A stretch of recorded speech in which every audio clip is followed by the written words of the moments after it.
Bonjour. Comme toujours, ça me fait plaisir de vous revoir. Je tiens à vous remercier de vos nombreux retours sur la vidéo d'hier, qui était le tout premier épisode d'une nouvelle série pour ma chaîne YouTube, les histoires insolites d'une console. Vous avez surtout bien apprécié le travail apporté au montage, même si j'avoue, il y avait un peu trop d'effets zoom dézoom à la main. Il faudrait que je règle ce petit détail, mais mis à part ça, vos retours m'ont motivé à continuer cette série, mais également à vous proposer davantage de vidéos en rapport avec mon chiffre préféré, le 5. Je me souviens que je vous avais proposé, pour la série la plus connue, les 5 jeux à posséder d'une console. J'avais fait si telle ou telle personne choisissait 5 jeux dans ma collection, les 5 jeux inconnus, les 5 pépites cachées, les 5 coups de cœur. Ouais, il faudrait vraiment que je vous propose plus de vidéos en rapport avec le chiffre 5. C'est pour cela que dès demain, il y aura une nouvelle vidéo avec le chiffre 5. Je ne vous en dis pas plus.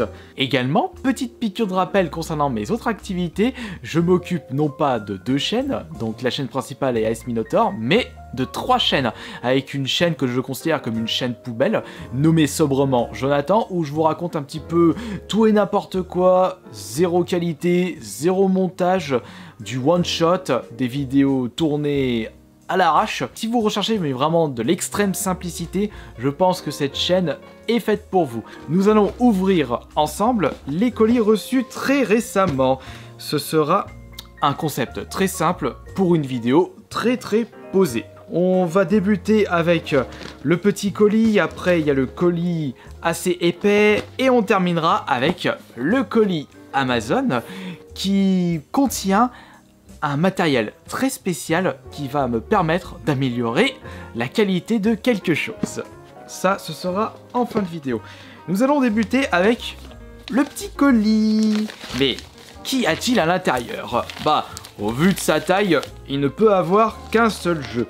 Et c'est un jeu que très récemment, je vous avais dit que j'allais me le procurer pour justement mes prochains live Twitch.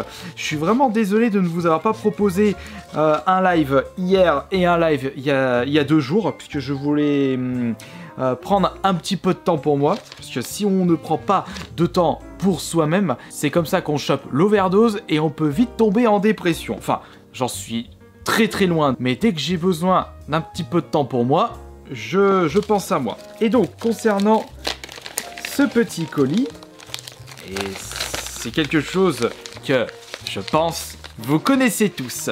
Attention, regardez, il s'agit d'un jeu Xbox One. C'est vrai que c'est la console auquel je passe le plus de temps en ce moment. La PS4, je la délaisse de plus en plus. Désolé, mais sur la PS4, il n'y a pas de succès à débloquer. Oui, il y a des trophées, mais là, pour l'instant, je suis sur ma période de succès. Et je suis en train de jouer à fond à Tropico. J'ai terminé à fond le 3. Là, je suis en train de débloquer les derniers succès pour le 4 que j'avais découvert en 2015. J'en ai profité également pour acheter le DLC Modern Time. Faut dire que je suis très grand fan des Tropico. Et oui, je sais que c'est un jeu de gestion et que les jeux de gestion se jouent de base sur PC, mais je trouve que les Tropico se jouent très bien avec la manette. Et le jeu acheté sur... Je l'ai acheté où déjà? Oui, je l'avais acheté sur eBay. Le jeu Xbox One n'est autre que GTA 4... pardon. GTA 5. Oui, parce que ça a été un petit peu un fail. Mes lives où j'ai tenté de jouer à GTA RP, je me suis senti pas vraiment à l'aise et il n'y avait pas vraiment de but pour moi. C'est vrai que c'est également un côté négatif lorsqu'on chasse les succès. On n'a pas envie de jouer à des jeux où il n'y a pas de succès à débloquer. Mais fort heureusement pour GTA V, il y a des succès à débloquer. Et c'est pour cela que je vais vous proposer, à partir de ce soir à 20 h sur ma chaîne Twitch, le premier live de GTA V. Je ferai bien entendu le mode histoire, et je sais qu'il y a des succès à débloquer sur le mode en ligne. Et on fera ça ensemble. Après, je sais pas s'il y a du crossplay sur GTA V. Mais je pense que vous serez très content de me voir jouer en live à GTA V. Et au moins là, j'aurai un objectif personnel. Et d'ailleurs, il se peut que plus tard, si vous avez bien aimé mes lives sur GTA V, je découvrirai pour la première fois le GTA 4, que je n'ai toujours pas fait. Ouais, pourquoi je l'ouvre? Ah oui, c'est parce que je vais l'installer. Il est assez long à s'installer. Ah, il est assez épais aussi. On va maintenant passer au deuxième colis. Oh mais c'est logique ce que je viens de dire. Il s'agit du colis marron. C'est vrai que je l'ai déjà à moitié ouvert parce que j'attendais autre chose et je pensais que c'était autre chose, mais non, pas du tout. Voilà, on va mieux l'ouvrir. C'est un autre colis acheté sur eBay. Bah d'ailleurs, ça c'est grâce à vos dons faits sur ma chaîne Twitch que j'ai pu me procurer ce jeu qui sera l'objet d'une prochaine vidéo. Parce que j'avais créé très récemment une série consacrée aux derniers jeux sortis d'une console. J'avais créé, je joue au tout premier jeu d'une série et j'étais en train de penser au dernier jeu d'une console. J'avais le premier épisode, c'est d'ailleurs le dernier jeu de la N64 avec Mario Party 3. Je vous avais proposé le dernier jeu de la PS1, c'était un FIFA. Et là, je me suis procuré récemment le dernier jeu de la NES. Il s'agit, ouais c'est vrai que par contre il n'est pas en état excellent, mais bon, c'est un jeu NES et au moins je l'ai en boîte. Wario Woods, un jeu tout de même sorti en 95, la même année que la sortie de la PS1, alors qu'il y a 2 générations de différence entre la NES et la PS1. Je crois que j'ai déboursé pour celui-ci 40 ou 50 €. Oui, c'est vrai que la notice a pris pas mal l'humidité, mais bon, c'est pas un problème, puisque ce qui m'intéressait le plus, c'était l'état du jeu. Et il est tout de même en très très bon état, pour un jeu qui a déjà... Alors, sorti en 95, il a déjà 24 ans. Naturellement, j'ai pris une version FR, enfin FH pour le véritable terme. Un peu de bulles que je vais conserver pour un prochain envoi via une vente eBay. Il est vrai que ça fait un moment que je ne vous avais pas proposé des nouveaux petits jeux sympas sur mon compte eBay. Il faudrait que... Bah, vous savez quoi? Je vous proposerai dès la sortie de cette vidéo, enfin après que vous ayez visionné cette vidéo, de nouveaux objets sur mon compte eBay. Faut juste que je regarde qu'est-ce que je pourrais vous proposer. Et faut surtout pas hésiter à me dire dans l'espace des commentaires quels sont les jeux que vous souhaiterez voir sur mon compte eBay. C'est vrai que vous êtes beaucoup à me demander les jeux PS4, mais j'ai rien du tout. Hein. Ah, quoique si je... Il y a peut-être des jeux de ma collection que je pourrais dégager et vous vendre pour pas trop cher. À voir. Maintenant, nous allons passer au dernier colis de cette vidéo, le colis Amazon. Un objet...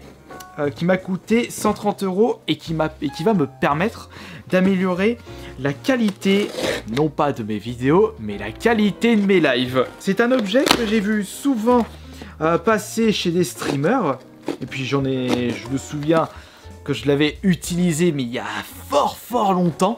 Il était d'ailleurs en phase de prototype. C'était, si vous vous souvenez bien, mon live de Dead Rising à la Paris Games Week. Et si je ne me gourre pas, c'était d'ailleurs mon tout premier live. Et il y avait cet objet qui était en prototype et il ne fallait pas qu'on le montre durant nos lives et il fallait pas qu'on en parle. Et c'est vrai que j'ai trouvé ce concept vraiment classe. Et c'est bizarre qu'après déjà 1 an de live, je ne me suis toujours pas procuré cet objet. Il s'agit du Stream Deck, un objet de chez Elgato qui a été racheté par Corsair, qui vous permet de faire des transitions en appuyant sur une touche que vous avez configurée, mais c'est pas ça qui m'intéresse le plus.